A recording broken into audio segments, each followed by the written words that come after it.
நாம் சிக்கிவிடக்கூடாது. நமது எல்லைகளையும் கட்டுப்பாடுகளையும் நாம் தான் வளர்க்கணும். அது ஒரு தோட்டம். அங்கே ஒரு சின்ன பையன் விளையாடிட்டு இருக்கான். அப்பா கூப்பிட்டுக்கிட்டே இருக்காரு. சங்கர் என்ன பண்ற, உள்ள வான்றாரு. அந்த பையன் வரவே இல்லை. அப்பா போய் பார்க்குறாரு. என்னப்பா பண்றேன்னு கேட்குறாரு.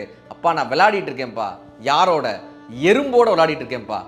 எறும்போட என்னடா விளையாட்டு? பா எறும்பு நடந்து போகும்பா, நான் இந்த மூடியை மூடிட்டு எடுப்பேன்ப்பா, ஒரு வட்டம் வரும்பா, அந்த எறும்பு அந்த வட்டத்தில் இருக்கவே இருக்காதுப்பா, நகண்டு போகும். நான் திரும்ப ஒரு வட்டம் வைப்பேன், திரும்ப நகண்டு போகும், திரும்ப ஒரு வட்டம் வைப்பேன். என் வட்டத்தில் அந்த எறும்பு சிக்கவே இல்லைப்பா, அந்த எறும்பு நடந்து நடந்து போயிட்டே இருந்ததுப்பா. அப்புறம் யார் ஜெயிச்சா? நான் தான்ப்பா ஜெயிச்சேன். எப்படி? எறும்பை ஓங்கி அடிச்சேன்ப்பா, எறும்பு செத்துருச்சுப்பா, இப்போ அது என் வட்டத்துக்குள்ளே இருக்கு பாத்தியா அப்படின்னு அந்த எறும்பை காட்டுறான். அவங்க அப்பா சொன்ன வார்த்தையை அப்படியே உங்களுக்கு கடத்துகிறேன் நண்பர்களே. அவங்க அப்பா சொன்னாரு, நீ ஜெயிக்கலப்பா, எறும்பு தான் ஜெயித்தது. ஏன் தெரியுமா?